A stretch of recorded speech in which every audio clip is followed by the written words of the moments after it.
Pak Putu, untuk pagi ini Pak Putu yang akan masuk duluan ya Pak.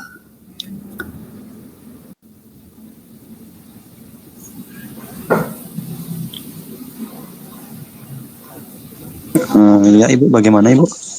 Pak Putu yang akan memberikan paparan lebih dulu untuk calon-calon pembimbing atau calon apa istilahnya penelitian di bidang kimia ya. Ya Ibu, baik.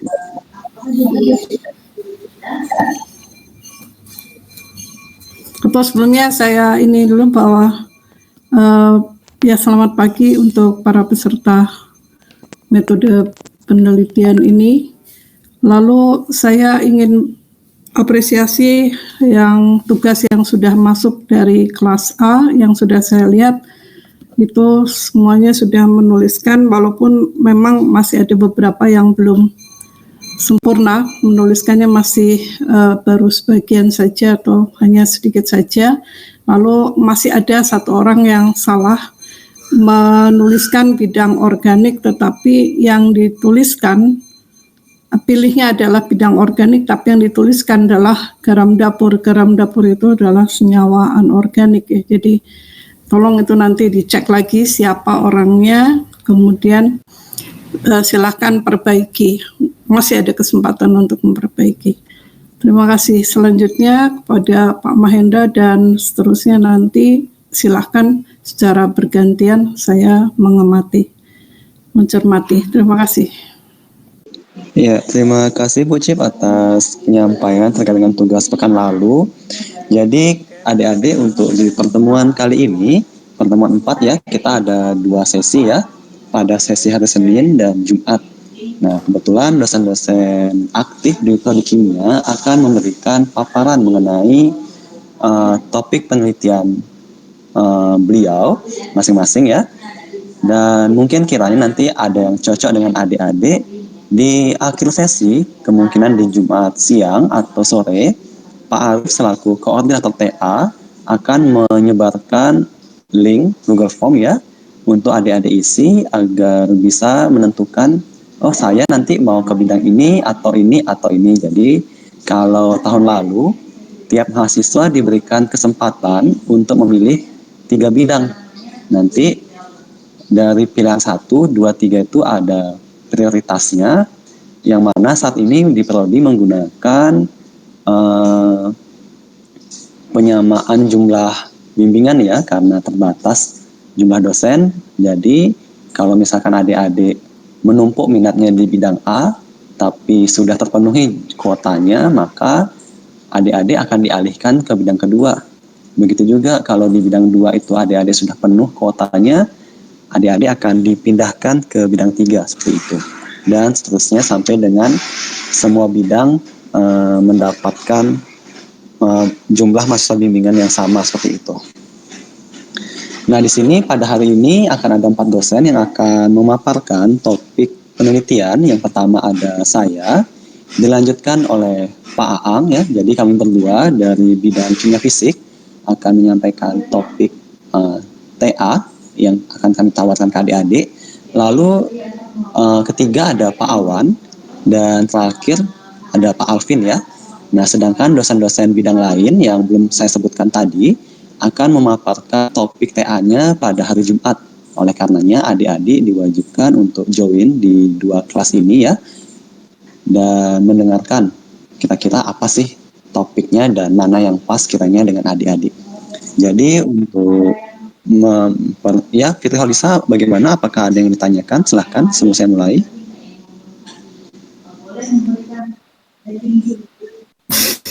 Oke ya. Jadi saya lanjutkan ya. Jadi untuk sesi pertama, ini masing-masing dosen maksimal akan mendapatkan waktu kurang lebih 20 menit untuk menyampaikan topik TA-nya. Jadi mohon adik-adik menyimak ya. Ini akan saya rekam dulu sebelum dimulai.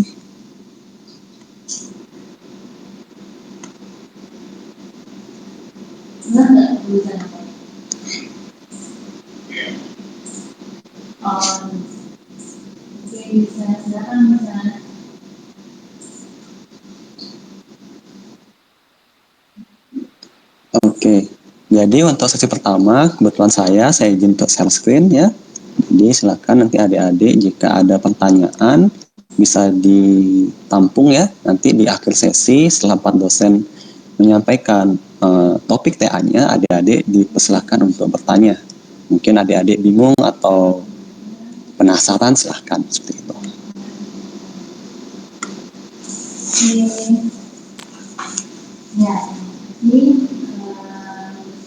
Oke, apakah sudah terlihat di layar screen saya? Terlihat. Oke, sudah ya. Jadi di sini kebetulan saya dan anak-anak TA saya yang 2018 menamakan diri sebagai kelompok selulose karbon material. Nah, dari nama ini kan adik-adik udah kebayang ya, kira-kira topik TA-nya tentang apa gitu. Jadi di sini ada beberapa kajian yang akan saya hantarkan ke adik-adik ya. Secara umum, topik TA dari saya itu adalah kaitannya dengan bidang polimer. Nah, bidang polimer itu luas banget, bisa berupa material polimer termoset, termoplas ya. Jadi kalau kita sudah bicara tentang topik tentang termoset, termoplas itu ranahnya bisa kemana-mana ya. Bisa ke packaging yang paling gampang kita lihat sehari-hari ya, ataupun bisa ke tekstil. Nah, tapi karena kita di ITERA masih terbatas dengan fasilitas ya, jadi topik TA yang berkaitan dengan plastik ya, utamanya LDPE, SDPE, PET, polistiren, dan jenis-jenis plastik lainnya itu kita akan hindari dulu, karena kalau dipaksakan takutnya nanti itu kendala untuk adik-adik ya, ketika TA terhambat nggak ada alat seperti itu. Jadi kita menghindari penggunaan material polimer plastik. Jadi saya lebih akan fokus ke pemanfaatan material alam seperti apa? Selulosa, karbon, ataupun polimer alam lainnya seperti itu. Bukan yang berbahan dasar plastik ya, ataupun dari petroleum seperti itu. Kenapa memilih polimer? Karena kalau polimer itu cukup unik ya. Dia bisa saling berbelit satu sama lain rantainya, ataupun kalau misalkan kita ambil polimer alam, selulosa contohnya, itu kan ada OH ya. Beda jumlah OH, beda panjang rantai itu akan memberikan sifat-sifat yang berbeda juga terhadap si polimer. Nah, itu keunikan dari polimer ya, karena beda rantai, beda panjang itu akan berdampak pada sifat-sifatnya, baik fisik ataupun mekaniknya. Seperti itu. Dan polimer itu juga banyak manfaatnya dalam kehidupan kita ya. Contohnya ini di bawah ada untuk otomotif seperti itu. Jadi tergantung kita mau aplikasi kemana, jadi tinggal kita sesuaikan bahannya apa, bagaimana prosesnya, dan bagaimana komposisinya. Seperti itu. Nah, jadi untuk topik pertama yang saya hantarkan ke adik-adik itu adalah tentang karbohidrat. Jadi kalau selama ini saya berfokus itu pernah di kitosan, selulosa, pati, dan beberapa jenis gam. Jadi adik-adik bisa mengkaji terkait dengan material karbohidrat ya. Jadi semua tadi yang saya sebutkan itu, kitosan, selulosa, gam, pati, itu termasuk kelompok karbohidrat. Nah, kalau adik-adik mau menggunakan jenis karbohidrat yang lain ya silahkan. Asalkan apa? Asalkan itu memang tersedia di sekitar kita seperti itu. Jadi bebas mau pilih apa dan cakupan topiknya apa sih Pak? Nah, jadi kalau kita bicara polimer itu biasanya kita tentang modifikasi proses, modifikasi material, dan peningkatan sifat material. Nah, kalau di modifikasi proses itu bagaimana Pak? Untuk proses, ya kan kita tahu mungkin adik-adik kalau baca nanti artikel untuk isolasi selulosa ataupun ekstraksi ya, itu ada banyak prosesnya. Ada yang menggunakan bahan yang berbahaya, ada yang menggunakan bahan yang cukup aman, ada juga yang sangat aman. Nah, jadi pastinya setiap metode itu ada yang namanya kelemahannya dan ada keunggulannya masing-masing. Nah, jadi kalau di modifikasi proses, adik-adik bisa try to explore ya. Kira-kira kalau saya ingin mendapatkan metode yang lebih simple, pakai yang mana sih? Tentunya kan setiap metode itu ada kelemahannya ya. Mungkin metode ini aman, tapi kelemahannya apa? Nah, nanti adik-adik itu bisa mengeksplor di bagian kelemahan itu. Kira-kira untuk mengatasi kelemahan itu, apa yang mesti dilakukan? Nah, itu yang akan jadi fokus pada bagian modifikasi proses. Lalu misalkan pada modifikasi material, itu apa? Jadi bayangannya gini, adik-adik eh, kan sehari-hari ya kalau kuliah atau waktu zaman sekolah ya masih menulis di kertas ya. Kan kertas itu merupakan komponen utama itu selulosa ya. Selulosa kalau ada dilihat secara struktur itu banyak OH. Nah, kalau banyak OH artinya apa? Kira-kira interaksi apa yang akan terjadi kalau dia banyak OH pada permukaan? Masih ingat nggak kalau di kimia dasar ataupun di mata kuliah lainnya?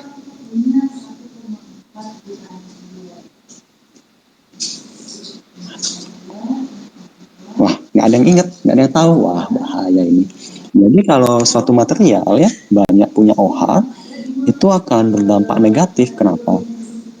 Karena dia bisa berinteraksi dengan air ya. Contoh kertas. Kalau kertas itu kan selulosa banyak OH, otomatis si kertas itu akan gampang berinteraksi dengan air. Jadi kalau misalkan kertas kena tumpahan air ya, nah itu kenapa? Dia akan gampang basah. Nah kalau kertas gampang basah itu kan nggak efektif ya, kadang nggak nyaman gitu. Jadi perlu ada kertas yang tahan air. Nah, disinilah kita akan melakukan modifikasi material. Bagaimana kita mengganti OH dengan gugus lain yang sifatnya hidrofobik misalkan. Jadi kertas itu akan lebih tahan air. Nah di sini adik-adik perlu bergelut dengan bidang organik. Jadi pemahaman organiknya mesti cukup bagus lah, nggak mesti bagus tapi cukup bagus tuh sudah oke gitu. Jadi bisa kita pelajari bagaimana sih modifikasi material yang baik seperti itu. Begitu juga untuk peningkatan sifat material. Di sini bisa kita membuat komposit, mengkombinasikan dua sifat material, jadi menutupi kelemahan masing-masing material sehingga material itu bersifat unggul seperti itu. Nah ini selulosa ya gambarannya. Kalau selulosa adik-adik kerjakan itu bisa diambil dari kayu, non kayu ataupun dari bakteri. Tidak cuma dari tiga ini, ada juga yang dari hewan. Tapi untuk hewan kita nggak fokus ya karena terlalu sulit untuk mendapatkan spesiesnya itu dan juga perlu banyak hewannya itu.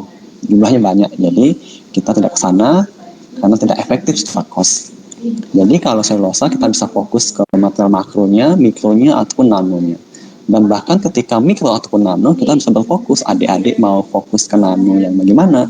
Apakah mau nano yang bentuk agregat, yang tiap fibernya saling bergabung, atau mau mendapatkan nano yang tunggal-tunggal? Nah, itu bergantung kepada proses ya. Beda proses, beda hasil ya. Beda hasil, beda sifat. Seperti itu. Jadi, ranahnya cukup luas, jadi adik-adik bisa mengeksplor mau kemana tujuannya. Dan kalau kita ngomong selulosa ya ini banyak pemanfaatannya ya, bisa sebagai kertas, packaging, membrane, bahkan bisa untuk rekayasa jaringan tubuh seperti itu. Jika ada yang mau fokus ke sana, tapi kita belum ada fasilitas untuk melakukan uji kultur sel ataupun jaringan. Nah ini misalkan contoh aplikasi selulosa ya, misalkan yang di atas dia dikombinasi dengan beberapa material anorganik ya, ini menjadi komponen elektronik ya atau optoelektronik, ataupun misalnya untuk tadi rekayasa jaringan tubuh, ataupun untuk membran, filter, membran dan lain-lain, tergantung kita mau kemana aplikasinya. Dan itu sangat luas. Jadi di sini saya tidak fokuskan seperti angkatan 18 yang saya spesifikkan topik-topiknya. Di sini saya memberikan gambaran adik-adik bahwa selulosa satu pemanfaatan sangat luas, bisa kemana-mana seperti itu. Dan ini juga sama, di bawah ini adik-adik bisa lihat, oh selulosa itu bisa untuk plastik, tekstil, busa, film, elektronik, pelapisan cat, makanan, personal care, dan lain-lain. Jadi adik-adik bisa mencari, mengeksplor sendiri mau kemana arahnya nanti seperti itu. Nah ini gambaran untuk topik TA yang sedang dikerjakan oleh kakak-kakak tingkat kalian ya. Ada yang tentang absorpsi logam berat, zat warna, lalu ada pengembangan material antibakteri dengan kombinasi oksida logam ataupun ekstrak tanaman. Ada juga yang pemanfaatan selulosa sebagai indikator pangan ya. Ada juga tadi yang contoh kalau kertas gampang basah kita modif agar dia tidak gampang basah. Seperti itu. Jadi dibuat dia menjadi material dengan permukaan hidrofobik. Lalu topik kedua itu adalah tentang material oksida. Nah, sini sama juga. Jadi kalau kita ngomongin material itu intinya ada 3 proses ya, 3 topik, yaitu modifikasi proses, modifikasi material, dan bagaimana meningkatkan sifat si material.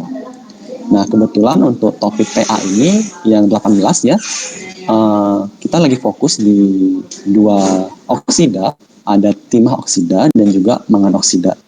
Jadi kebetulan ini adalah modifikasi proses yang kita kerjakan. Jadi kalau adik-adik tertarik dengan oksida lain, contoh titanium oxide, dipersilahkan.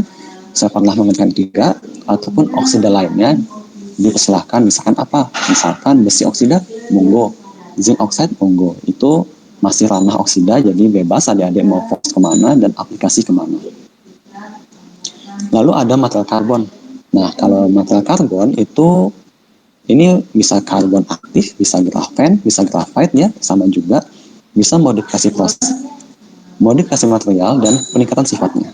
Tergantung adik-adik mau kemana.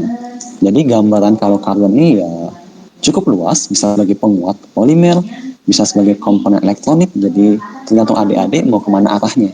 Sedangkan untuk topik TA18 ini sedang fokus ya kepada peningkatan sifatnya sebagai apa? Sebagai matriks untuk pelepasan pupuk. Jadi kebetulan ini ada semacam ide dari suatu industri menanyakan bisa nggak sih karbon aktif ini dimanfaatkan sebagai pengembangan pupuk. Nah, kenapa pupuk? Kalau di masyarakat, di petani, kan mereka kadang pakai pupuk itu nggak sesuai dosis ya, di tebar bebas gitu aja. Nah, gimana caranya agar pupuk yang dibuang bebas itu tidak gampang hanyut oleh air misalkan. Di sini ditambahkanlah karbon aktif sebagai idenya. Karena kenapa? Karena karbon aktif itu kan sebagai adsorbennya biasanya. Jadi dia memiliki mekanisme menyerap pupuk ataupun melepas pupuk. Jadi nggak langsung lepas. Jadi pupuk yang dibuang sebanyak apapun itu tidak akan langsung habis oleh tanah. Seperti itu ya. Dan tidak merusak komposisi tanah juga. Seperti itu. Lalu ini topik baru di tahun ini fokusnya tentang protein. Jadi kalau dulu saya fokusnya penggunaan gelatin dan juga slot sutra dari kepompong ulat sutra seperti itu. Jadi fokusnya sebenarnya sama dengan 3 poin tadi ya, modifikasi proses dan lain-lain. Tapi di sini sediaan yang saya ingin dapatkan itu adalah berupa nanopartikel protein ataupun hidrogelnya ataupun aerogelnya. Ini tergantung nanti adik-adik kemana aplikasinya. Beda aplikasi kita juga akan beda sediaannya seperti itu. Jadi untuk topik ada 4 tadi ya, selulosa, oksida, karbon, dan juga protein. Sekedar informasi untuk tahun ini funding ya, pendanaan, saya tidak bisa menjanjikan adanya hibah atau bantuan untuk kegiatan TA 2019. Ya semoga saja di tahun ini Prodi ada pendanaan ataupun kita mendapatkan dana ya berarti adik-adik bisa dibantu secara pendanaan. Tapi funding di sini saya lebih spesifik ke pengujian. Kalau untuk bahan-bahan adik-adik bisa menggunakan bahan yang ada di lab karena saya tahun ini beberapa bahan sudah tersedia. Jadi kalau nanti adik-adik join ke kelompok saya itu bahannya sudah ada, tinggal pakai. Tapi untuk pengujian-pengujian sifat materialnya itu saya kembalikan kepada adik-adik ya. Seperti itu.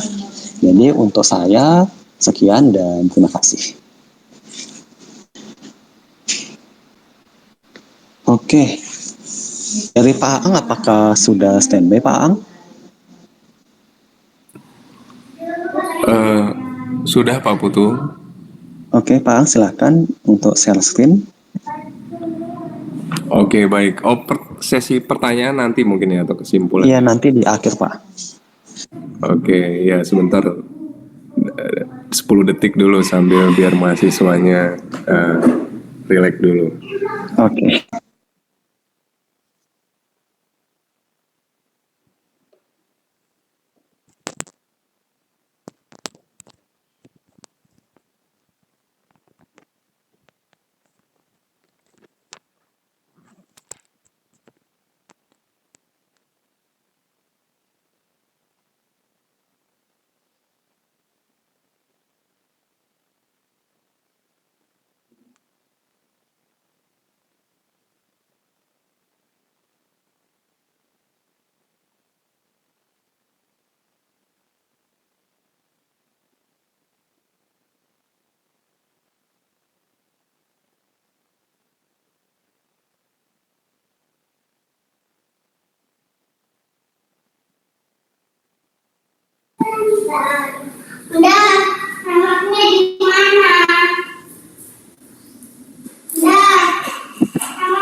Apakah sudah terlihat?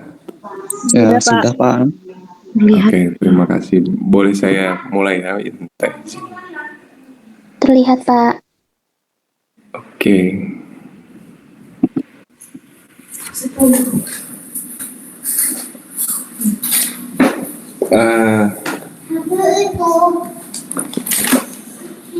Oke. Ya. Terima kasih atas kesempatannya untuk penyampaian paparan topik TA pada hari ini. Kebetulan peminatan saya di bidang kimia teori atau kimia komputasi, dan hari ini saya akan menyampaikan beberapa hal tentang TA di bidang kimia teori atau kimia komputasi. Nah, apa sih yang kami lakukan di grup komputasi? Ya, kami secara umum menggunakan komputer, algoritma matematika, dan software untuk menyelidiki fenomena-fenomena fisika dan kimia. Nah, untuk model fisika dan kimianya itu bisa dibilang bisa lebih beragam untuk saat ini. Ya, namun kenapa? Karena sebenarnya metode komputasi yang sama itu bisa diaplikasikan ke sistem kimia yang berbeda-beda, baik itu yang terkait dengan kimia anorganik, kimia organik, atau biokimia misalkan, masih memungkinkan untuk share satu metode komputasi yang sama gitu. Nah, sebelum lebih lanjut tentang metode komputasi, mungkin saya akan share beberapa topik yang saat ini dikerjakan oleh senior-senior kalian yang dari angkatan 2018, dan bisa diamati bahwa terdapat cukup keberagaman dari sistem-sistem kimia yang dipelajari. Oke, misalkan dari Rianto Widodo, dia mempelajari pengaruh ion Mg2+ dan Zn2+ pada reaksi oksidasi asam askorbat, atau kita kenal juga dengan vitamin C.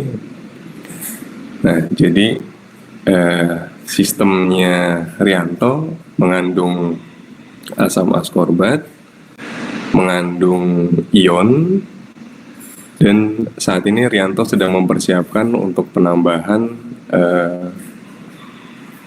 air atau solvent ke dalam sistem simulasinya, sehingga Rianto ingin melihat beda nggak ion Mg, antara ion Mg dan ion Zn itu apakah bisa sebagai katalis atau sebagai inhibitor dalam oksidasi asam askorbat. Beberapa metode yang dipakai seperti DFT, DFTB, kemudian akan dilakukan juga perhitungan energi bebas dalam proses oksidasi dari reaktan menjadi produk. Kemudian akan juga melakukan MD simulation yang berlevel ab initio. Nah, kalau misalnya mendengar tentang ab initio, maka pendekatannya adalah menggunakan mekanika kuantum. Kalau misalkan bukan yang ab initio, maka ada tulisan di depannya misalkan klasikal, yang menggunakan pendekatan mekanika klasik Newton. Oke, kemudian penelitian lain dari mahasiswa Yohana misalkan mempelajari interaksi beberapa ligan pada reseptor protein sel kanker serviks. Ya, menggunakan metode DFT, kemudian KISAR, dan juga molecular docking. Kemudian selanjutnya dari mahasiswa Mita yang terkait bidang kimia anorganik dan analitik yang dimotivasi oleh tema Mita pada saat melakukan KP, di mana pada saat melakukan kerja praktek Mita banyak melakukan analisis KLT atau kromatografi gratis tipis, sehingga saat ini Mita berencana untuk mengkaji nilai RF yang dari hasil KLT Mita pada saat KP itu kalau dijelaskan secara teori atau secara komputasi itu bagaimana. Nah, sistemnya Mita itu terdiri kalau dilihat dari animasi yang ini, yaitu ada silika gel. Di sini silika gelnya berpori, yang diisinya adalah di dalamnya ada fasa gerak. Misalkan di sini ada heksana sebagai fasa gerak. Nah, ada dua sistem yang akan diamati. Yang pertama di dalam porinya silika gel, dan yang kedua adalah di permukaannya silika gel, yaitu bagaimana fasa gerak dan juga senyawa itu akan berinteraksi dengan fasa diam. Misalkan, nah metode yang dipakai yang pertama juga DFT, dan juga Mita berencana melakukan MD dengan level klasikal. Oke, selanjutnya ada dari Arilita terkait bidang kimia organik dan biokimia, yaitu mempelajari interaksi senyawa aktif dalam daun pegagan dengan reseptor protein penyebab inflamasi. Nah, ini ide-ide sistem ini sampai saat ini itu seluruhnya masih tentang sistemnya masih dari mahasiswa ya. Jadi mereka yang berkontemplasi tentang ide apa nih yang kira-kira menarik minat saya, dan kemudian didiskusikan dengan pembimbing, kira-kira bisa bagian mana yang bisa disimulasikan. Nah, Arilita tertarik untuk mempelajari kemungkinan senyawa aktif dalam daun pegagan ini bisa menjadi, apakah mungkin bisa menjadi calon obat untuk luka atau untuk jerawat misalkan, seperti itu. Nah, walaupun itu terlalu, kalau dari sisi goal itu terlalu jauh ya untuk menjadi suatu obat untuk dilakukan dalam TA. Namun yang penting adalah, kalau kami lihat yang penting motivasinya itu, kalau minatnya dari mahasiswa, maka mudah-mudahan motivasinya tinggi untuk membuat TA itu bisa berjalan dan bisa berhasil dan diselesaikan. Nah, metode dari Arilita yang digunakan adalah molecular docking dan juga classical MD simulation. Selanjutnya mahasiswa selanjutnya Kintan yang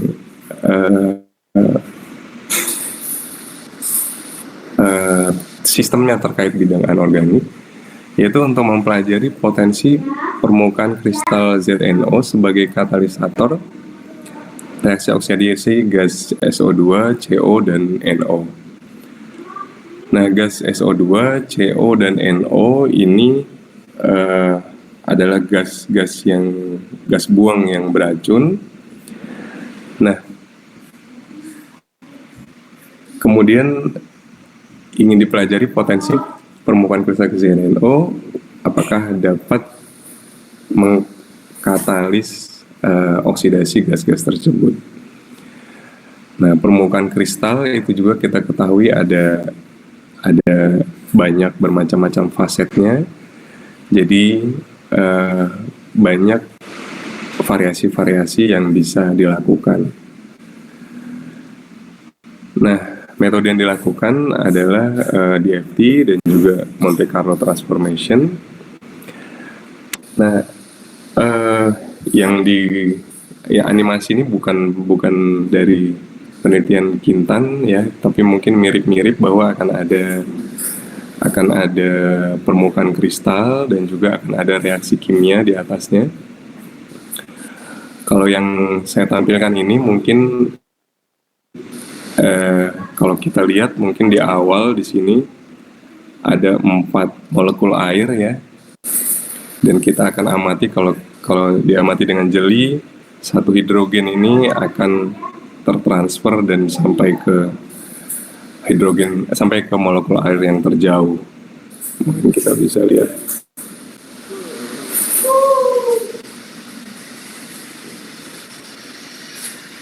Oke. Ya, namun untuk Kintan dia akan mempelajari tentang oksidasi gas ini di atas permukaan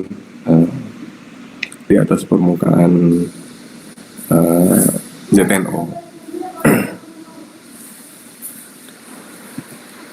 Oh, sorry, saya kepencet. Oke, nah ini beberapa software yang dapat digunakan. Ada banyak sekali software.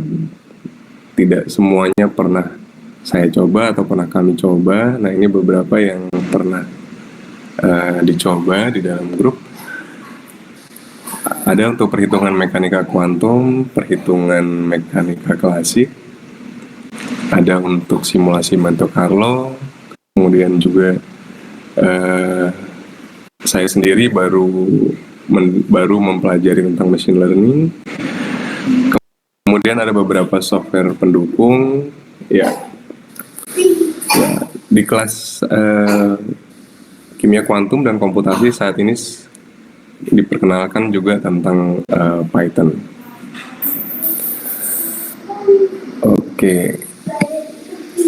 Oke, sebenarnya bagaimana cara kerjanya sama seperti yang kurang lebih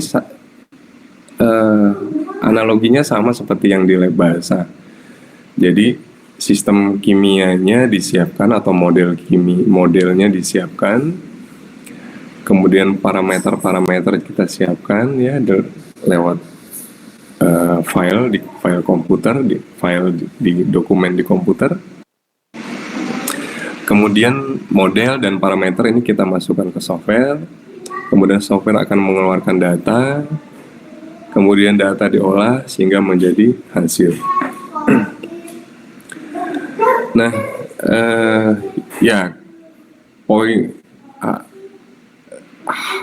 halnya adalah kalau kita menyiapkan yang di atas ini dengan baik, kita akan mendapat data yang baik. Ada istilah di dalam ada istilah di dalam komunitas, if you put garbage, you get garbage. Itu ya, kalau Anda menaruh sampah, Anda juga keluarnya outputnya sampah misalkan. Nah, jadi walaupun yang mengeluarkan angka atau data itu adalah software, tapi parameter dan sistem kimia yang kita siapkan mesti menyesuaikan dengan bagaimana software ini bekerja. Artinya kurang lebih minimal secara dasar-dasarnya kita mesti mengetahui bagaimana software ini bekerja, bagaimana software ini menghitung, dan angka yang dikeluarkan itu bagaimana bisa keluar angkanya. Karena itu akan metode yang dipakai di software itu akan kita sesuaikan dengan model dan juga parameter yang kita siapkan. Nah, jadi kita mesti spend some time ya untuk mempelajari penyiapan modelnya, dan juga penyiapan parameter-parameternya. Sehingga software ini dia bisa berjalan dalam hitungan jam, bisa berjalan dalam hitungan hari untuk mengeluarkan data, dan sehingga meminimalisir kita mendapatkan data yang tidak dapat diolah misalkan, karena hasilnya misalkan akan tidak realistis. Karena itu kita spend some time di awal-awal untuk mempertimbangkan model kimia dan juga parameter yang perlu untuk diinput ke software. Nah, tidak jarang kita juga mesti masuk ke algoritma matematikanya, misalkan kalau misalkan itu diperlukan, dan biasanya diperlukan. Walaupun untuk yang umum di penelitian TA seperti yang mahasiswa yang saat ini berjalan, matematikanya masih level seperti yang Anda pelajari di kalkulus. Kemudian saat ini hardware yang tersedia bisa dibilang sangat terbatas ya. Di dalam lab multimedia itu kita bisa pinjam satu desktop yang saat ini seperti yang dipinjam oleh senior kalian. Itu satu desktop komputer dengan prosesor A7 dan OS-nya Linux. Kemudian kita juga bisa memanfaatkan server dari Google yang disediakan gratis selama 3 bulan dengan mensubmit ID masing-masing. Oke, saya mohon izin cek dulu, siapa tahu saya keluar atau terlempar dari meeting. Oke, nampaknya tidak. Oke. Kadang-kadang internet saya ini soalnya. Oke. Kemudian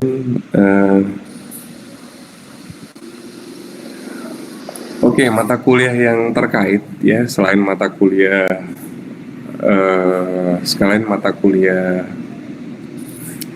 wajib yang juga terkait dengan teori data komputasi seperti SDIK, Vismol yang wajib. Ada mata kuliah pilihan yaitu mata kuliah kimia kuantum dan komputasi. Nah, ini saya tulis semi prasyarat. Ya, jadi misalkan nanti ada mahasiswa yang tertarik untuk mengambil TA komputasi, namun saat ini belum mengambil mata kuliah kimia kuantum dan komputasi yang dilakukan pada semester ini. Maka misalkan nanti tertarik ke TA komputasi masih bisa, tapi nanti akan saya wajibkan untuk melihat video-video rekaman mata kuliah ini dan juga mengerjakan tugas-tugasnya, sehingga nanti sebelum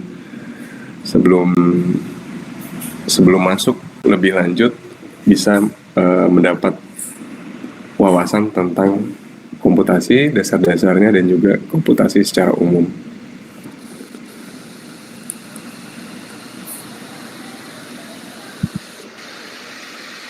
Oke, ini sebenarnya saya melinkkan ke satu video, namun mungkin ini karena nampaknya adik-adik serius, tapi videonya ini agak bercanda, jadi saya tidak usah putarkan lah ya.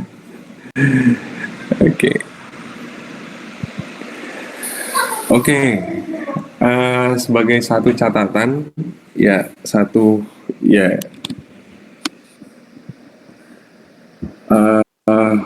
kami perlu memperkecil ruang lingkup, dalam hal ini ruang lingkup sistem kimianya, karena kami juga perlu untuk memikirkan visi grup teori ini akan kemana ke depannya. maka kami promosi cakupan bidang penelitian atau cakupan sistem penelitian, karena khawatirkan juga ada bidang-bidang yang tidak bisa dihandle karena terlalu banyak. Sehingga untuk mulai tahun kedua ini saya memutuskan untuk tidak dapat lagi membimbing penelitian yang terkait biomolekul. Jadi seperti protein misalkan ya, docking, itu saya memutuskan untuk tidak dapat lagi membimbing karena mereka perlu metode sendiri, softwarenya sendiri dan bermacam-macam. Cara untuk menganalisis errornya juga sendiri, dan kemudian model molekul proteinnya juga banyak ya. Dan karena khawatir tidak bisa dihandle, maka saya memutuskan untuk tidak lagi membimbing penelitian terkait biomolekul seperti drug design misalkan, untuk tidak lagi. Nah, namun kalau dilihat dari publikasi Pak Kakak pernah membimbing mahasiswa di bidang biomolekul ya, seperti docking misalkan. Nah, misalkan ada adik-adik yang tertarik untuk penelitian komputasi yang di bidang biomolekul, mungkin bisa diskusi ke Pak Kakak. Mungkin ada alternatif yang akan diberikan oleh Pak Kakak sehingga nanti minat kalian untuk melakukan TA komputasi di bidang biomolekul bisa terakomodir.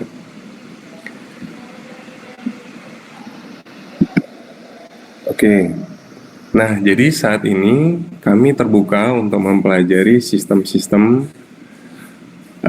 yang terkait mineral kristal, material berpori, reaksi senyawa-senyawa organik, reaksi fasa gas, perubahan fasa, dan lain-lain. Ya, jadi yang non biomolekul ya. Oke, jadi kalau misalkan adik-adik tertarik, adik-adik untuk di grup TA komputasi misalkan bisa memikirkan sistem apa yang menarik untuk adik-adik, ya adik-adik kira-kira akan termotivasi, akan challenge diri adik-adik sendiri untuk menyelesaikan suatu masalah atau menjelaskan suatu fenomena terkait sistem tertentu. Nah, nanti bisa didiskusikan. Oke, nah ini slide terakhir ya. Nah, bagi yang berencana TA komputasi, mungkin bagaimana cara memulainya. Yang pertama, ya pertimbangkan sistem-sistem kimia yang menarik minatmu, ya, karena saya tidak akan berusaha memaksakan sistem tertentu, karena saya berharap kalau misalkan sistem kimianya adalah yang dari minat adik-adik, maka adik-adik bisa termotivasi atau memotivasi diri sendiri untuk bisa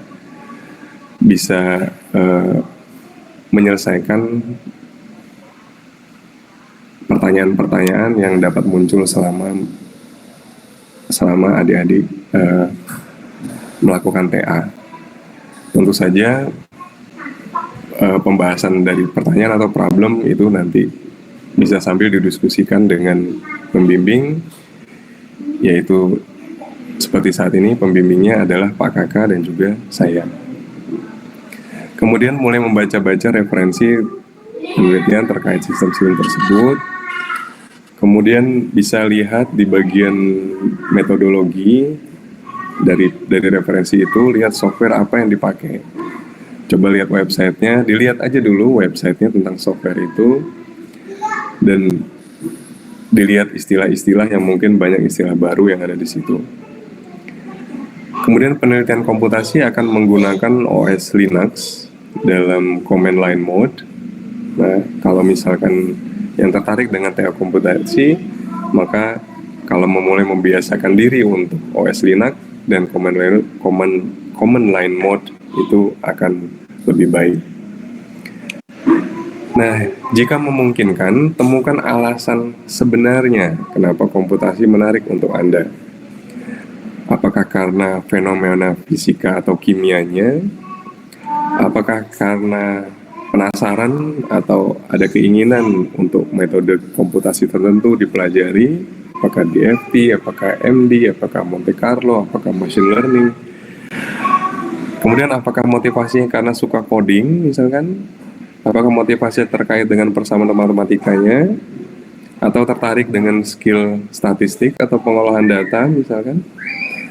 Nah, kalau misalkan alasan-alasan ini ada yang spesifik, walaupun biasanya alasan ini ketemu biasanya setelah jebur dulu ke komputasi, maka kita bisa menyesuaikan arah penelitiannya untuk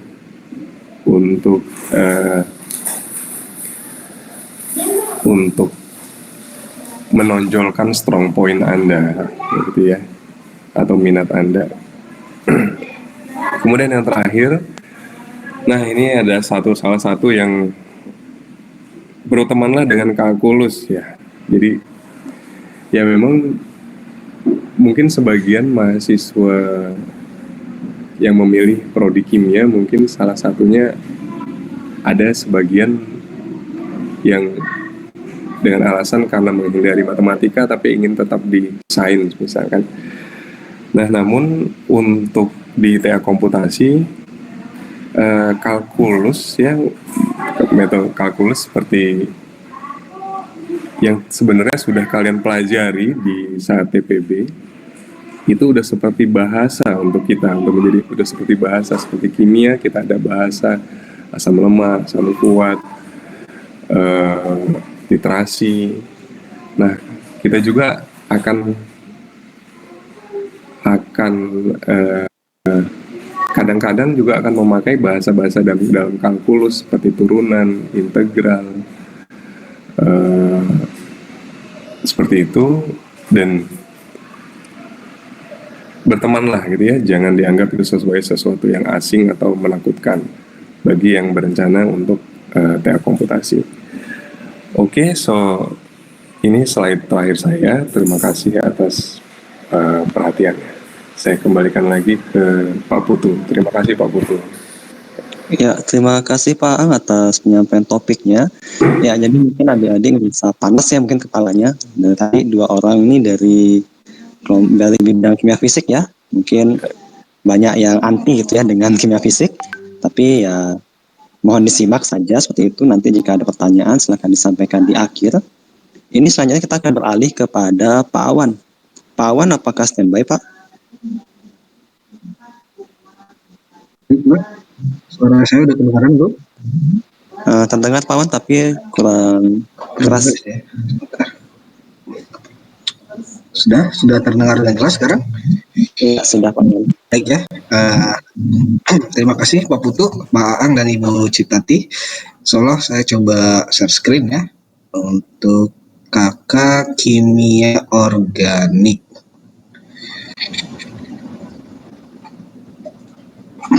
Apakah sudah terlihat slide-nya? Sudah, Pak. Sudah Pak Awan. Sudah ya. Baik. Kalau gitu saya mulai ya. Assalamualaikum warahmatullahi wabarakatuh. Selamat siang, salam sejahtera untuk kita semua.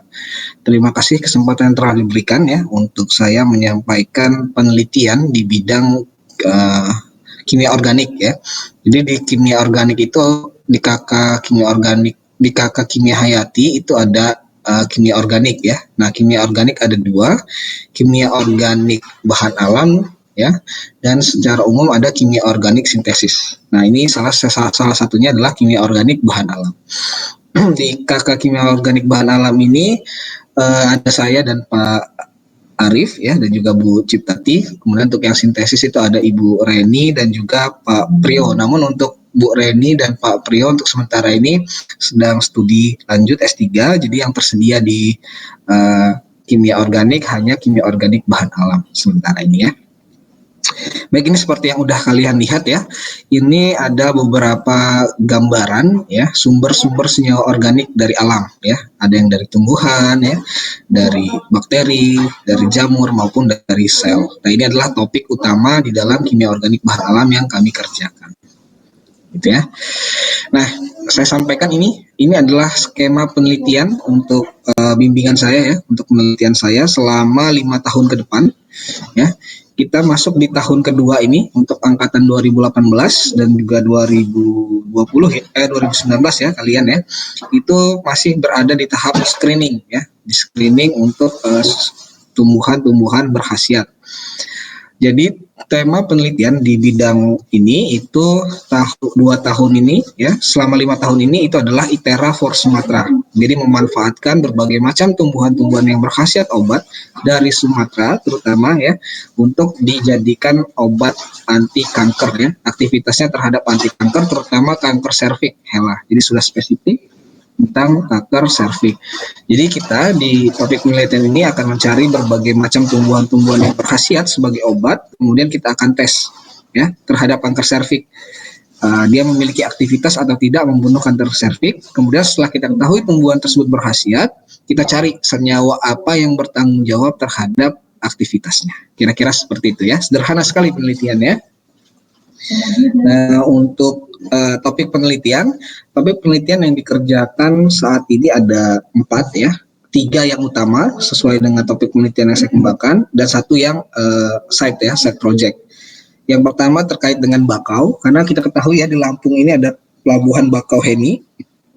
Nah, bakaunya itu yang coba kita untuk teliti ya, karena digunakan sebagai obat kutil sebetulnya kalau di Lampung Selatan. Jadi kutil itu adalah salah satu jenis kanker jinak ya, kanker kulit. Nah, itu diobati menggunakan akar bakau. Nah, kita akan coba teliti dari akar bakau itu sebetulnya senyawa apa yang bertanggung jawab sebagai aktivitasnya terhadap kanker. Nah, kita coba aplikasikan ke kanker serviks gitu ya. Kemudian ada tumbuhan kedua yaitu Taxus sumatrana ya, atau cemara gunung. Ini adalah suatu tanaman endemik dari Pulau Sumatera, yaitu cemara yang hanya tumbuh di Pulau Sumatera. Kemudian yang ketiga adalah Coryphanthus thracius. Ini banyak sekali tumbuh. Kalau kalian pernah ke Taman Raya ITERA di belakang ya, itu ada taman bunga dan situ ada beberapa tumbuhan Coryphanthus thracius atau tapak darah ya, yang kita akan gunakan sebagai penelitian. Jadi di tingkat provinsi kita gunakan tumbuhan bakau, tingkat pulau kita gunakan Taxus sumatrana, tingkat ITERA kita gunakan tumbuhan yang ada di ITERA. Kemudian saya akan ada riset tambahan baru di semester ini untuk pektin ya, dari berbagai sumber yang akan diaplikasikan untuk beberapa produk aplikatif. Begitu ya, ini pengembangannya. Kemudian ini ya bakau minyak ya, atau Rhizopora apiculata yang biasa digunakan di Lampung Selatan. Ini banyak sekali tumbuh di pesisir Lampung ya, terutama Lampung Selatan daerah Lempasing ya. Jadi tumbuhan ini bagian akarnya biasa digunakan untuk beberapa obat ya. Kalau bagian akarnya digunakan untuk kutil, tapi beberapa tumbuhan ini bagian-bagian digunakan untuk diare, terutama daunnya, kemudian nausea dan vomiting ya, untuk digunakan untuk obat-obat mual seperti itu oleh penduduk lokal di Lampung Selatan. Kemudian ini beberapa senyawa bioaktif ya yang telah diteliti, beberapa sudah ditemukan oleh mahasiswa 2018 ya. Kita akan lanjutkan ke senyawa-senyawa yang lebih polar. Untuk di tahun 2018 berfokus kepada senyawa-senyawa yang semipolar ke non-polar seperti steroid ini, dan beberapa sudah ditemukan oleh kakak tingkat kalian. Jadi kita akan coba ke yang dari semipolar ke polar ya, yang lebih banyak hanya nanti ya, lebih banyak bagus fungsinya seperti skilo aretenol ini dan yang lain-lain. Kemudian untuk Taxus sumatrana ini tumbuhannya ya, ini ada di TNBBS Taman Nasional Bukit Barisan Selatan. Jadi kalau yang tertarik dengan penelitian ini ya, kalau bakau kita akan main ke pantai, kita akan survei ke pantai, banyak sekali kegiatan-kegiatan yang kita lakukan di pantai untuk survei, kemudian sampling dan lain-lain. Sedangkan kalau untuk yang Taxus sumatrana kita akan banyak ke gunung ya. Jadi kita penelitian kimia organik bahan alam ini lebih fokus kepada tumbuhan terestrial ya, organisme terestrial. Sedangkan organisme yang marine atau organisme lain itu akan dikembangkan oleh Ibu Reni. Ya, ini adalah Taxus sumatrana yang juga kita akan teliti. Nah, Taxus sumatrana ini satu genus dengan taxol ya, Taxus brevifolia ya, di mana Taxus brevifolia itu adalah penghasil taxol ya yang telah dipasarkan sebagai obat kanker ya. Obat kanker ini sudah dipasarkan. Nah, kita akan coba teliti dari Taxus sumatrana ya, yang endemik dari Sumatera ini, bagaimana kandungan senyawa-senyawa bioaktif anti kankernya. Seperti itu ya. Jadi ini kalau ini kita cari di gunung, kalau tadi kita cari di laut. Nah, ini beberapa senyawa ya yang kami teliti ya, terutama paklitaxel ya, karena strukturnya sudah diketahui dan kontrolnya ya atau senyawa murninya sudah ada, jadi bisa dijadikan referensi untuk penelitian.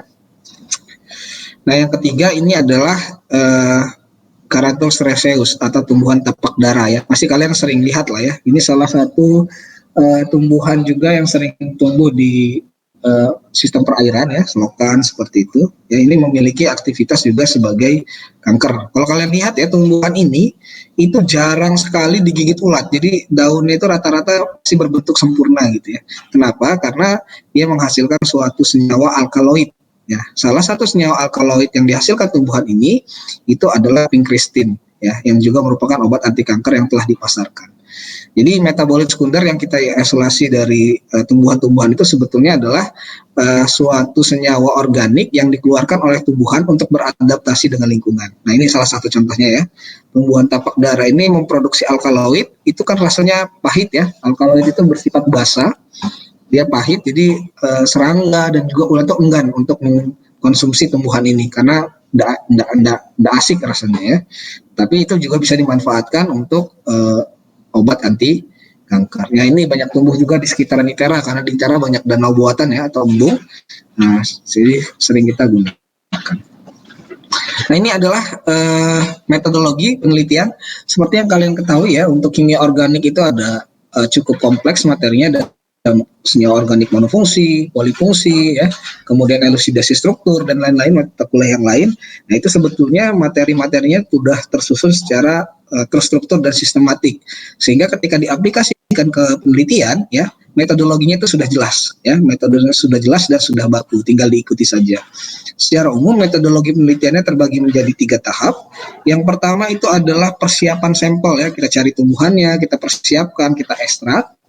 Kemudian kita akan lakukan vaksinasi dan kemudian kita akan lakukan pemurnian serta elusidasi struktur dan uji bioaktivitas. Ya, jadi untuk penelitian ini sudah terstruktur sekali. Jadi ketika kalian masuk lab itu sudah ada semua ya perlengkapannya kecuali untuk elusidasi struktur ya, dan uji bioaktivitas ini kita kirim sampel ke berbagai universitas dan juga lembaga-lembaga penelitian. Jadi yang kita kerjakan betul-betul di lab dari tahap awal itu sampai dapat senyawa murni saja. Ya, untuk penelitian ini seperti yang disampaikan Pak Putu, kami ada hibah sebelumnya, namun pada tahun ini saya tidak mengajukan lagi karena ada beberapa masalah finansial yang sulit untuk diadaptasi oleh saya secara pribadi, sehingga tapi untuk bahan-bahannya itu sebagian besar sudah ada, perlengkapan penelitiannya ya, alat-alat penelitiannya sudah lengkap juga ya, sampai dapat senyawa murni. Jadi seperti pola yang disampaikan Pak Putu, mungkin untuk bahan-bahan ya, pengerjaan dan alat itu sudah lengkap, tinggal analisisnya saja nanti yang dibebankan secara mandiri. Oke. Ini adalah alur penelitiannya ya. Jadi tumbuhan ya kita lakukan sampling, kemudian kita lakukan ekstraksi ya, kita lakukan vaksinasi, kemudian kita lakukan uji fitokimia, dan kita lakukan uji kanker dan juga analisis LC-MS untuk mudahnya ya. Sebelum kita lanjutkan ke analisis NMR dan juga analisis yang lain. Nah, ini ada beberapa publikasi ya, ini tahun lalu ada 2 publikasi, tapi 1 publikasi lagi sedang in printing, jadi belum saya tampilkan. Kalau tertarik bisa saya berikan secara gratis sehingga kalian bisa pelajari topik penelitiannya seperti apa. Ini adalah tim peneliti untuk sementara ya, dan ini adalah beberapa mahasiswa Dan ini adalah tim peneliti saya di tahun lalu 2021 ya. Tahun ini akan dibuka kembali ya untuk penelitian di bidang kimia organik bahan alam, terutama untuk mengeksplorasi senyawa-senyawa organik dari tumbuhan berkhasiat di Sumatera yang kemudian akan dimanfaatkan untuk screening calon obat anti kanker, terutama kanker serviks. Ini adalah beberapa senyawa yang sudah digunakan sebagai obat anti kanker. Kita biasanya akan mencari senyawa-senyawa yang mimik ya, yang memiliki struktur yang turunan atau mirip dengan senyawa-senyawa ini. Kemudian ini adalah beberapa publikasi yang berkaitan dengan metode pencarian obat ya. Kita salah satunya itu adalah dengan cara melakukan screening senyawa-senyawa metabolit sekunder untuk berbagai macam obat ya, terutama anti kanker seperti itu. Ya, mungkin itu dari saya, Bapak dan Ibu dan juga rekan-rekan mahasiswa. Saya kembalikan terlebih dahulu kepada Pak Ibu Putu Mahendra. Pada Pak Ibu Putu Mahendra, terima kasih Pak. Ya, terima kasih Pak Awan atas pemaparannya. Jadi adik-adik tadi sudah menyaksikan ya pemaparan dari Pak Awan untuk bidang organik, utamanya tentang kimia bahan alam ya. Jadi kalau nanti adik-adik ada minat terkait dengan isolasi senyawa ataupun aplikasinya untuk kesehatan, itu nanti bisa menghubungi Pak Awan ataupun Pak Arif nantinya seperti itu ya. Nah, kita lanjutkan ke pemaparan terakhir dari Pak Alvin ya. Apakah Pak Alvin standby, Pak?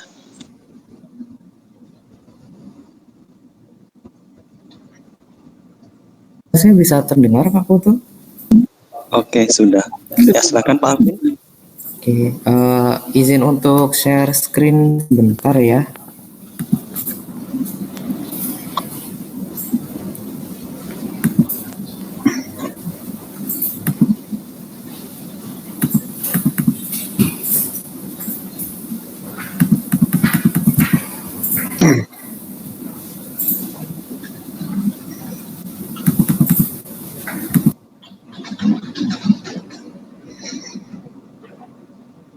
Oke, sepertinya saya ada kendala. Saya izin untuk refresh dulu. Mungkin saya akan kembali lagi sebentar.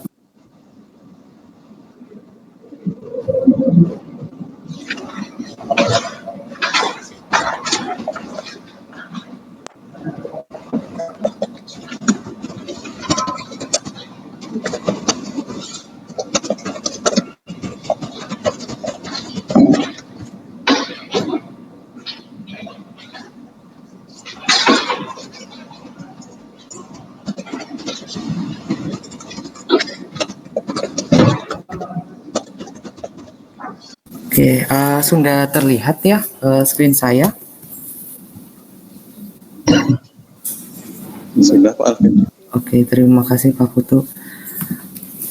Oke, jadi untuk tema penelitian pada tahun ini saya mengambil mengenai nanomaterials for energy application. Jadi di sini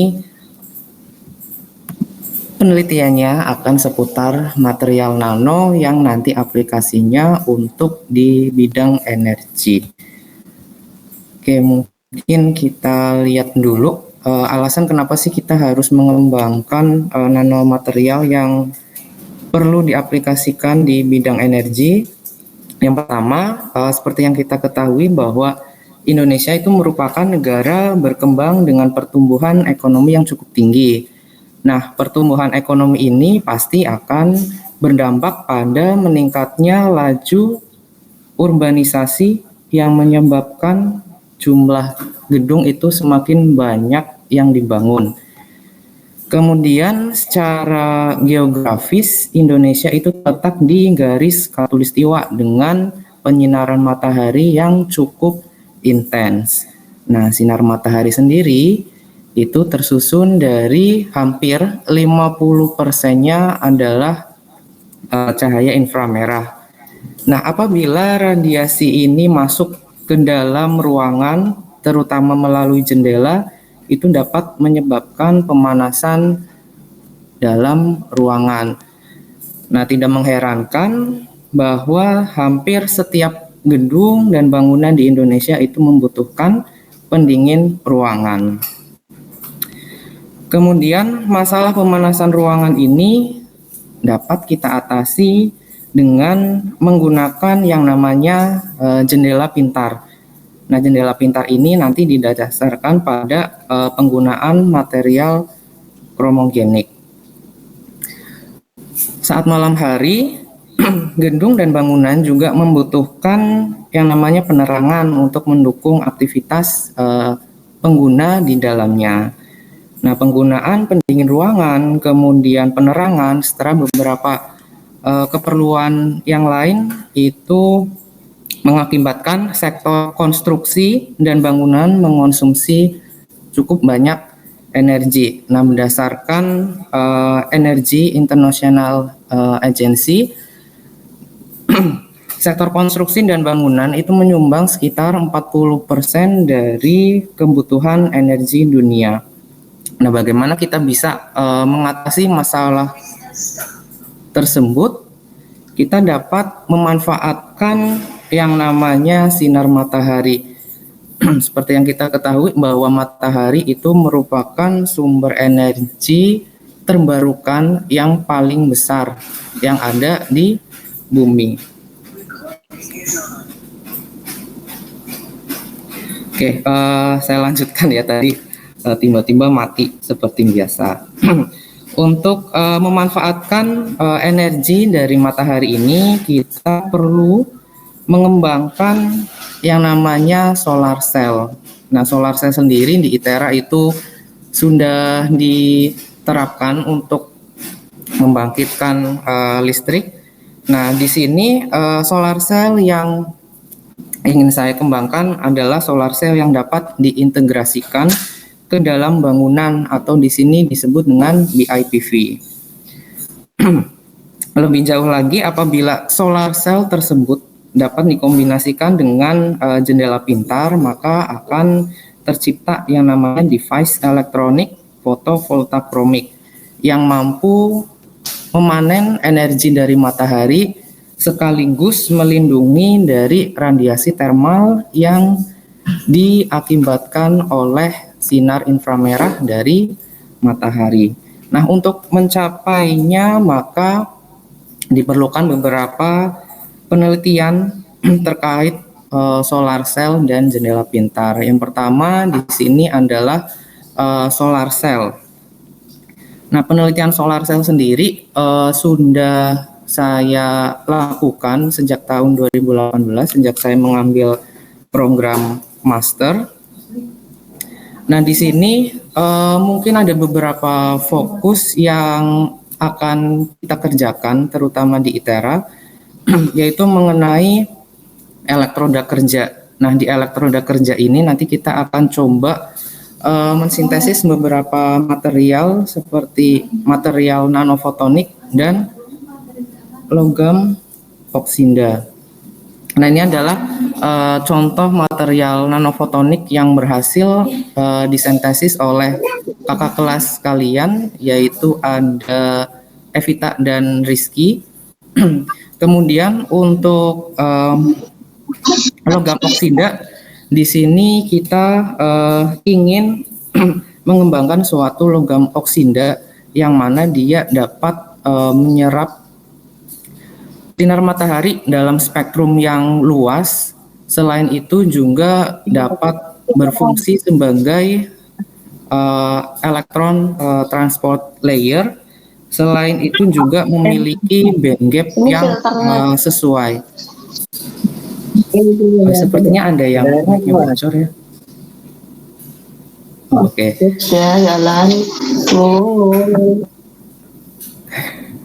Gimana Pak Putu, saya teruskan dulu atau di-mute dulu mahasiswanya? Untuk adik-adik yang bertanya atau nggak sengaja pencet ya mikrofonnya, tolong dimatikan mikrofonnya.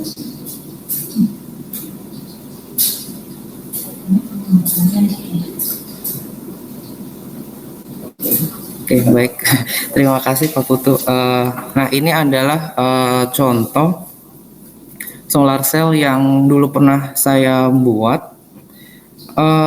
Akan tetapi di ITERA ini karena belum ada alat untuk mengukur efisiensi solar cell, maka kita alihkan sementara aplikasi dari material-material tadi untuk keperluan lain yang masih ada hubungannya dengan solar cell. Oke, kemudian, nah ini adalah penelitian mengenai jendela pintar. Nah, kalau penelitian ini baru dimulai tahun lalu.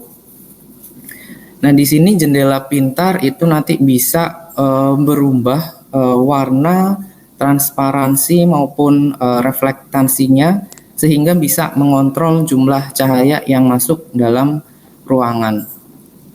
Di sini menggunakan material kromogenik. Material kromogenik sendiri itu ada macam-macam, contohnya ada fotokromik yang mungkin kalian bisa lihat di kacamata-kacamata yang bisa berubah menjadi gelap ya kalau terkena sinar matahari. Kemudian ada material termokromik. Kalau fotokromik tadi didasarkan pada cahaya, kalau termokromik perubahan warna dan lain-lainnya itu di dikarenakan rangsangan oleh suhu. Sedangkan di sini yang akan kita coba kembangkan adalah kromogenik yang elektrokromik yang dapat berubah warna, transparansi, reflektansi berdasarkan jumlah tegangan yang kita berikan. Nah, kenapa yang ini lebih menarik? Karena kalau yang elektrokromik itu bisa kita atur seberapa gelap jendelanya yang kita mau. Biasanya kan kalau kita mau menggelapkan jendela itu paling pakai stiker atau pakai gorden. Nah, itu kan intensitas cahaya yang masuk tidak bisa diatur ya. Tapi kalau menggunakan material elektrokromik nanti harapannya bisa kita atur, mau seberapa terang bisa kita atur. Di sini material yang ingin dikembangkan lebih jauh adalah material elektrokromik berbasis nikel. Kenapa nikel? Karena nikel sendiri adalah salah satu biji mineral strategis yang mana hilirisasi dari produk nikel ini menjadi salah satu yang dikembangkan ya nantinya di Indonesia. Nah, ini adalah contoh lapis tipis material elektrokromik yang sudah berhasil kakak kelas kalian buat. Di sini yang bermain dengan elektrokromik itu ada Kak Desti sama Juwita. Mungkin kalau kalian ingin bertanya mengenai real bagaimana kerjanya, mungkin bisa langsung tanya ke kakak tingkat kalian. Oke, mungkin itu saja, cukup singkat, tidak banyak-banyak tema penelitian yang dipaparkan. Terima kasih atas kesempatannya. Saya kembalikan lagi kepada Pak Putu. Ya, terima kasih Pak atas pemaparannya. Ya, saya berikan kesempatan kepada dari mahasiswa untuk menyampaikan pertanyaan ataupun masih bingung, silakan tanyakan kepada 4 pemateri tadi ya.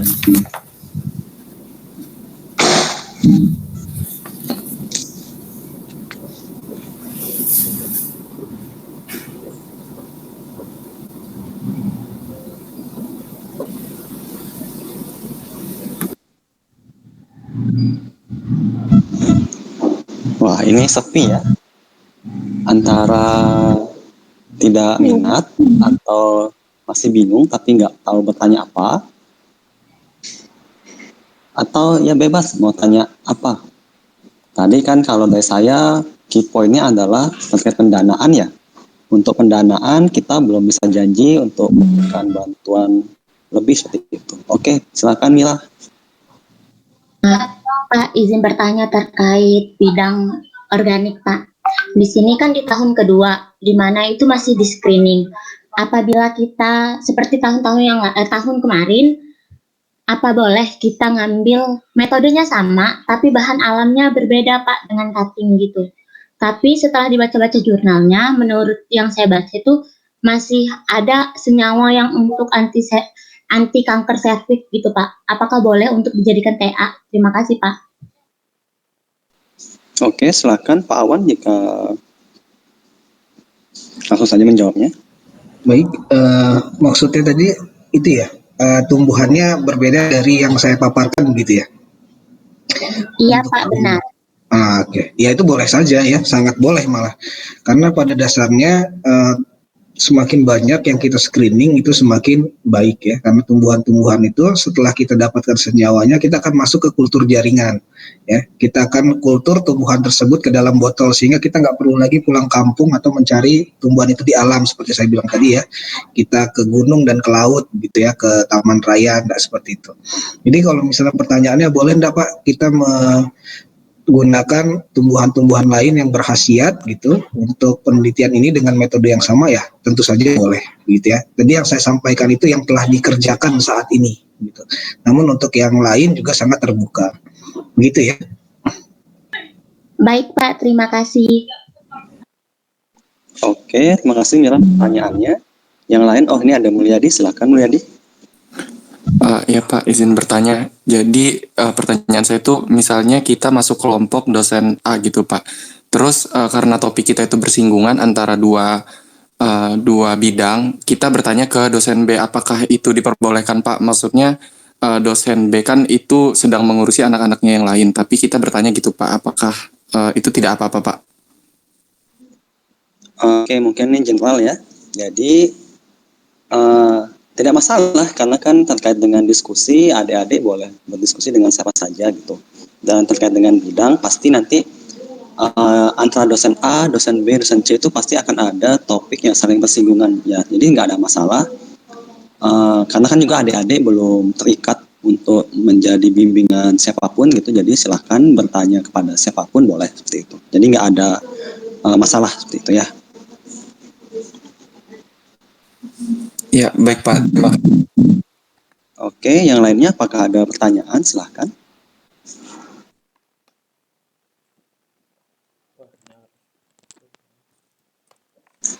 Ya, mungkin karena ini mahasiswa masih mungkin loading untuk berpikir terkait dengan pertanyaan apa yang ingin diajukan. Saya kembalikan pada Bu Citati. Mungkin Bu Citati ada masukan dan arahan Ibu terkait dengan topik-topik yang tadi kami sampaikan. Baik, ya sangat menarik karena topik-topik itu sebenarnya topik-topik yang katakanlah untuk saat ini memang sedang tren gitu ya. Kemudian khusus untuk organik tadi Pak Awan kan menawarkan satu berkaitan dengan pektin. Nah, saya melihat untuk yang pektin ini sebetulnya kan mudah dikerjakan dan bagi mereka peminat yang ingin memanfaatkan sumber-sumber pektin dari berbagai macam tanaman di Sumatera itu kita bisa lihat manfaatnya itu sangat banyak pektin ini sehingga nantinya itu bisa dikembangkan ke berbagai macam bidang termasuk bidang-bidang kesehatan ya. Ini yang sudah banyak juga dipublikasikan sehingga bisa mencari mudah untuk mencari literatur terkait dengan hal tersebut. Kemudian tadi Pak Alvin juga mengumumkan hal-hal yang saya kira menarik untuk para peneliti yang baru ini ya. Jadi mereka yang baru mulai meneliti. Karena pada kesempatan semester ini dalam mata kuliah metodologi penelitian diharapkan sudah mulai melihat atau mulai mendekati bidang-bidang yang saudara minati, maka cobalah untuk kembali melihat apa yang tadi sudah dipaparkan. Mungkin ada rekamannya atau kalau tidak rekamannya mungkin juga ada slide-slide yang bisa dipelajari kembali. Lalu cobalah untuk segera memilih gitu ya, artinya begini, dicoba untuk memilih seperti yang pada minggu-minggu sebelumnya itu sudah diminta untuk mencoba melihat minat saudara di mana dan kemudian memulai mencari literatur. Ini menjadi penting untuk melihat atau memberi kesempatan kepada saudara apakah betul minatnya di situ gitu. Jadi mulai dengan sekarang minatnya di mana, ini sudah 4 dosen ya yang memberikan gambaran bidangnya ada ya masing-masing tadi kan kimia fisiknya ada 2 tapi sudah berbeda, satunya itu arahnya ke komputasi, satunya ke polimer gitu ya. Ini membuka kesempatan kepada saudara untuk segera melihat mana yang menantang untuk saudara, dan kemudian Pak Awan sudah memberikan cara bagaimana mencari literatur yang terkait dengan bidang yang kita minati itu. Nanti Pak Awan mungkin bisa menyampaikan kembali bagaimana searching literatur itu kepada seluruh mahasiswa, dan itu tahap demi tahapnya silahkan sudah coba, dan kemudian saudara melihat ketika itu saudara minati, kemudian saudara cari literaturnya dan ternyata itu semakin menarik, maka saudara bisa pastikan bahwa itu adalah sesuatu yang akan saudara teliti lebih jauh atau akan saudara tekuni gitu ya. Kemudian untuk yang tidak sesuai misalnya bisa segera mencari alternatif yang lain. Nah, dari dari hasil pengamatan saya tugas yang terakhir kemarin yang saya lihat, itu ada yang belum paham juga apa yang dimaksud dengan memilih bidang yang diminati gitu ya, organik misalnya. Lalu di situ terus cerita macam-macam ke bawahnya itu menjawab pertanyaan-pertanyaan yang sudah saya buat listnya. Ternyata arah yang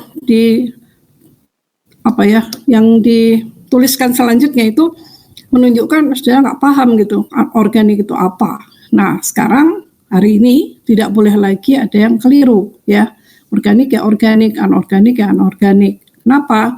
Supaya kita mengerucut pada sesuatu yang benar gitu ya, sampai pada akhirnya topik tugas akhir itu nanti akan dapat didiskusikan dengan pembimbing, tapi setidaknya temanya itu sudah bisa ditemukan, ditetapkan gitu ya. Kemudian kalau dilihat dari keseriusan menjawab atau keseriusan mengerjakan tugas yang minggu lalu, itu ada hal yang perlu saya sampaikan di sini. Ada yang sekedarnya, ada yang betul-betul sampai dia bisa melihat ada problem apa di sana nanti dan apa yang ingin diteliti, dan kemudian punya hipotesis apa itu sudah bisa dibuat ya dengan baik. Tapi ada juga yang sepertinya hipotesisnya nanti akan apa gitu, tidak jelas gitu. Masih cukup banyak yang seperti itu. Nah, sekali lagi setelah paparan hari ini dan nanti hari Jumat, minggu depan itu semuanya sudah harus bisa melihat dengan lebih jelas bagaimana untuk sampai pada pemilihan suatu topik tugas akhir, ya bidangnya, topiknya, dan kemudian nanti bagaimana mencari literaturnya atau mencari referensinya dengan baik dan benar, sampailah nanti pada akhirnya bisa menyusun proposal karena sudah dapat gambaran tentang apa yang akan diteliti. Nah, sekali lagi untuk semester ini kan diharapkan saudara nanti punya luaran berupa suatu proposal penelitian. Ya, saya harapkan dibuat dengan serius gitu ya, dengan serius, dan kemudian juga tepat begitu ya, tidak kesana kemari begitu ya, tidak jelas begitu, jangan seperti itu. Nah itu dari saya. Jadi sekali lagi apa yang dipaparkan tadi hendaknya setelah diperhatikan bisa memberi gambaran kepada saudara, saya tertarik di bidang apa. Barangkali yang tadinya tidak tertarik komputasi, setelah tadi Pak Ang menyampaikan tentang komputasi itu lalu mulai tertarik dan kemudian mulailah melakukan pendekatan untuk ke arah sana, di mana tadi sudah disampaikan oleh Pak Ang di slide yang terakhirnya, itu apa saja yang harus disiapkan. Nah, itu. Kemudian yang belum tertarik ke organik misalnya, lalu tadi sudah dapat gambaran dari Pak Awan. Kemudian yang tertarik bidang apa tadi nanomaterial ya. Nanomaterial itu Pak Alvin mungkin nanti bisa berkomunikasi lebih jauh begitu sehingga akhirnya bisa tertarik. Nah, nanomaterial ini bisa juga dibuat dari pektin. Jadi ini sesuatu yang merupakan kombinasi dari organik dan juga dari kimia anorganiknya. Atau yaitu sebetulnya antar bidang sudah ya. Bagaimana menciptakan nanomaterial dengan bahan material alaminya adalah pektin. Mengisolasi pektin sendiri tidak sukar, tetapi memperlakukan untuk menjadikan pektin itu sebagai bahan yang akan dapat digunakan lebih jauh. Nah, itu yang perlu kita kaji. Kemudian polimer tadi Pak Putu sudah menyampaikan berbagai macam hal. Nah, tentu saja untuk polimer ini juga tentunya menarik. Karena harus memilih salah satu bidang dan kemudian cadangannya ada pilihan kedua dan ketiga, maka mulai hari ini cobalah untuk mempunyai gambaran lah ya, insight ke dalam diri sendiri, apa sih yang saya ingin ketahui lebih jauh. Saya kira itu yang akan membuat saudara termotivasi untuk kemudian nanti meneliti sesuatu yang menjadi bekal saudara. Tidak menjadi spesialis di bidang itu, tidak, tapi ini belajar untuk bisa melakukan penelitian secara sistematis dan melaporkan hasil penelitiannya dalam bentuk karya tulis gitu ya. Karya tulisnya bisa skripsi dalam hal ini untuk syarat kelulusan. Saya kira itu tujuan dari mata kuliah ini, yaitu metodologi penelitian, mengantarkan saudara untuk bisa lebih terarah memikirkan penelitian yang akan dikerjakan pada satu semester depan, ya, mulai dari semester depan. Baik, itu dari saya Pak. Saya kembalikan ke Pak Mahendra. Terima kasih. Terima kasih Bu Cip atas penyampaiannya. Jadi adik-adik, silahkan jika ada hal yang membuat bingung terkait dengan topik-topik dipersilakan untuk bertanya sebelum kita kuliah. Maaf Pak, suaranya terus ya. Bentar.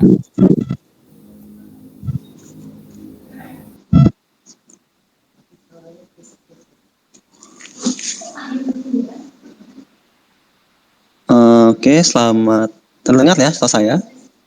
Ya, bagus Pak. Oke, ya.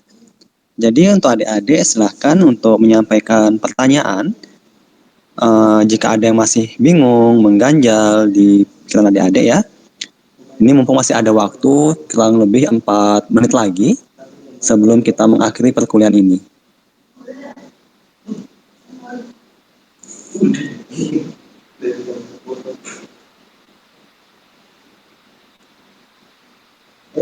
Oke, sepertinya tidak ada pertanyaan. Mungkin ada Ramdan, silahkan.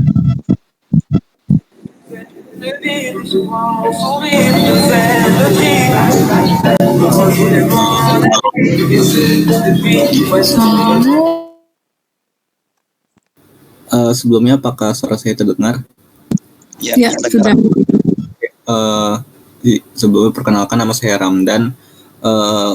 Ingin bertanya untuk yang penelitian di bidang organik tadi mengenai baru tahap yang screening senyawa metabolit sekunder, apakah tahap screening itu tuh dia termasuk juga ke dalam penentuan struktur yang ada di dalamnya, atau kita mencari tahu dulu bahan-bahannya, atau seperti apa ya Pak? Soalnya saya tertarik pada penelitian di bidang ini, namun masih bingung mengenai bayangan yang akan dilakukan pada bahan alam. Terlebih lagi dari saya selama semester 1 sampai 6 ini belum ada pelajaran mengenai kimia organik bahan alam terkhusus kayak mata kuliahnya seperti itu. Terima kasih.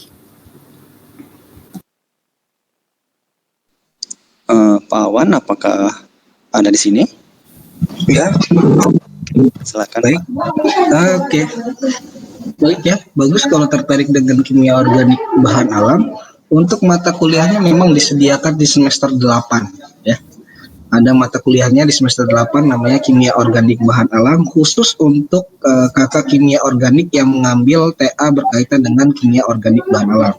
Jadi ketika TA nanti akan ada mata kuliahnya sekaligus gitu ya. Jadi mata kuliahnya sudah dirancang agar simultan dengan penelitian. Begitu. Tapi kalau untuk teorinya itu kimia organik, senyawa organik monofungsi, polifungsi, heterosiklik, bioorganik, itu semuanya nanti akan digunakan di dalam penelitian. Seperti itu.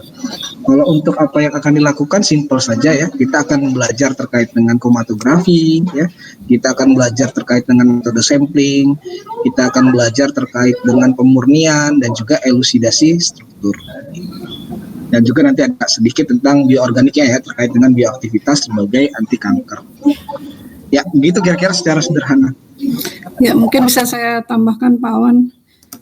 Ya, untuk mempelajari organik bahan alam itu tinggal cari artikel-artikel lah, dicoba dibaca untuk melihat tentang organik bahan alam. Meskipun itu baru di semester 8 akan dapat, tapi kalau tertarik, sebetulnya kuliah ini sedang berjalan sekarang untuk mahasiswa semester 8 ya. Jadi kalau material kuliahnya seperti apa nanti bisa dilihat, bisa share dengan kakak-kakak angkatanmu juga, tidak apa-apa.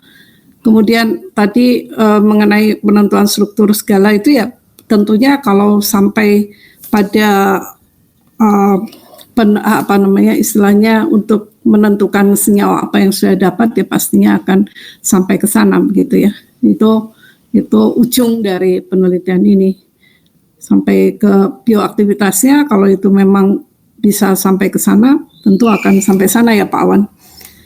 Itu. Jadi lengkap lah, itu nanti akan dilakukan.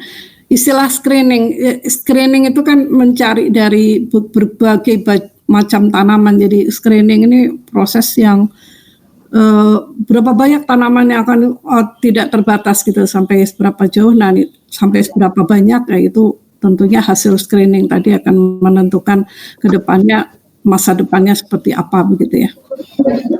Oke, itu tambahan sedikit saja dari saya tentang kimia organik. Jadi tidak usah khawatir kalau misalnya sekarang belum tahu apa bahan alam, tinggal cari aja kok, gampang. Cari di YouTube banyak juga cerita tentang bahan alam ini. Setidaknya mendapatkan lah tentang hal itu. Kembalikan kepada Pak Mahendra. Pak Mulyadi, silakan.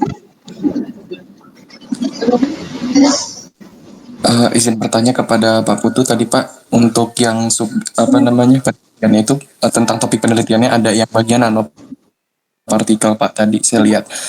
Kalau saya izin bertanya seperti ini Pak, kalau misalnya nanopartikel tersebut kita terfokusnya kepada sintesisnya untuk membuat nanopartikel tersebut, atau boleh juga Pak misalnya kita sudah sintesis senyawanya gitu atau oksida dari nanopartikel tersebut, tapi kita juga langsung menerapkannya pada misalnya antibakteri gitu Pak, antibakterinya langsung kita terapkan di bahan tekstil tertentu gitu, itu boleh tidak Pak?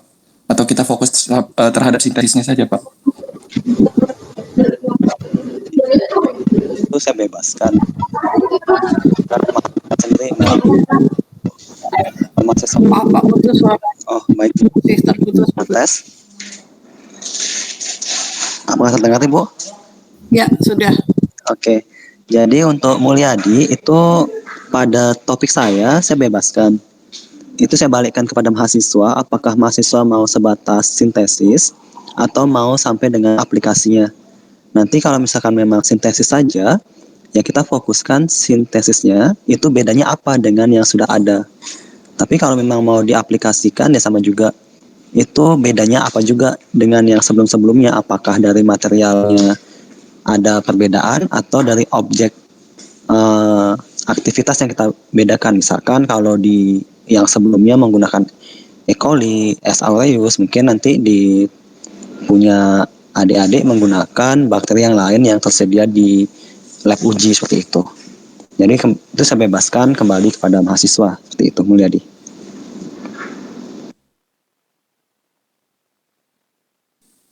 Baik Pak, terima kasih banyak Pak. Oke, apakah yang lain masih ada pertanyaan? Izin bertanya Pak. Oke, siapa ini? Mufid Pak. Oke, Mufid silahkan. Saya ingin izin bertanya terkait bidang anorganik. Tadi kan di slide-nya ada tentang elektromik. Jadi saya bertanya bahan utama terkait bidang elektromik ini apa ya Pak? Terus apakah itu ditentukan dari dosen pembimbingnya atau mahasiswa sendiri yang memilih bahan tersebut? Terima kasih Pak. Oke, izin menjawab ya tadi Mufid ya. Bertanya mengenai material elektrokromik untuk apa namanya? Material utamanya itu adalah nikel. Nah, kalau mau dikombinasikan dengan logam-logam yang lain itu silahkan, nanti mungkin apabila Mufid tertarik ingin menambahkan seng mungkin ya, nanti bisa kita coba untuk menambahkan seng tersebut dalam nikel. Tapi perlu kita cari dulu ya referensinya, apakah bisa seng tersebut dikombinasikan dengan nikel untuk material elektrokromik. Kemudian kalau tadi kan kita membuat lapis tipis, kemudian memerlukan substrat. Nah, untuk substratnya itu adalah substrat yang konduktif, bisa FTO atau ITO. Kalau substratnya sendiri itu udah ada. Mungkin kalau tertarik bisa mengembangkannya ke arah bagaimana cara memodifikasi struktur nikel, misalkan biar struktur nanonya itu 2 dimensi atau mungkin 1 dimensi. Kemudian bagaimana kita mengkombinasikan dengan logam-logam lain agar aktivitas elektrokromiknya itu bisa bertambah. Seperti itu mungkin. Jadi nanti silakan ya boleh menambahkan material-material lain, tapi di sini yang ingin dikaji adalah utamanya nikel, nanti tinggal dikombinasikan saja. Terima kasih Pak Putu. Oke, terima kasih Pak Alvin. Dari adik-adik yang lain, apakah ada pertanyaan lagi?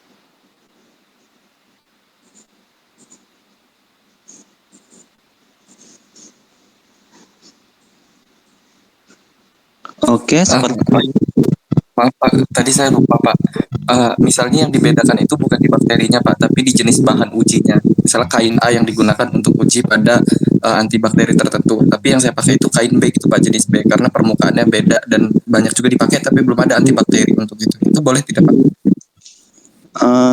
Itu boleh. Jadi nanti itu bisa didiskusikan ketika memang sudah pasti ya mau ke topik yang mana seperti itu.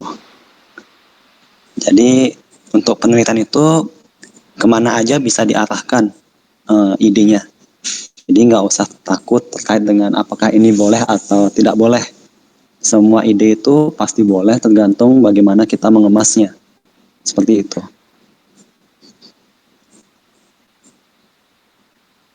Baik Pak, terima kasih. Oke, yang lainnya bagaimana?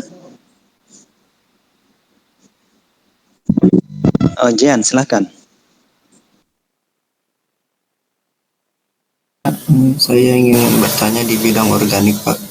Misalkan di penelitian tersebut divariasikan suhu dan waktu dari maserasi, apakah diperbolehkan, Pak? Terima kasih, Pak. Ya, Pak Awan, silakan Pak Awan.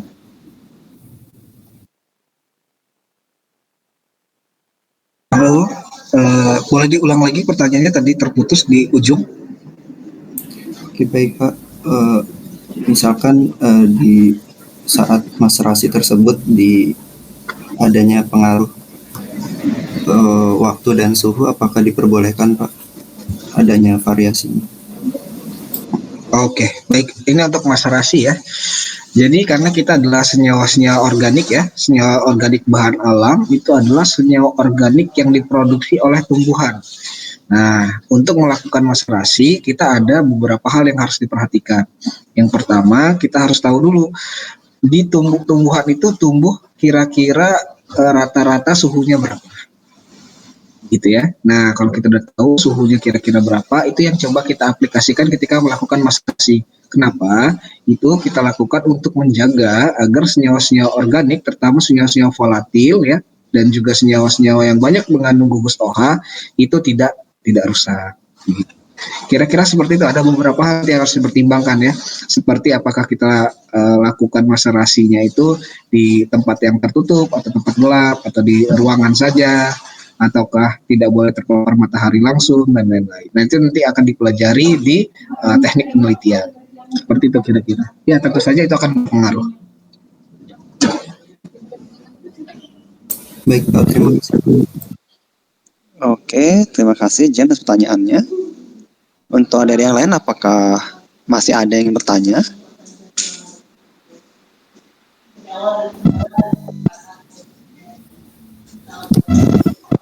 Mungkin saya ini aja dari semua pertanyaan itu kelihatannya sudah mulai mendetail ya.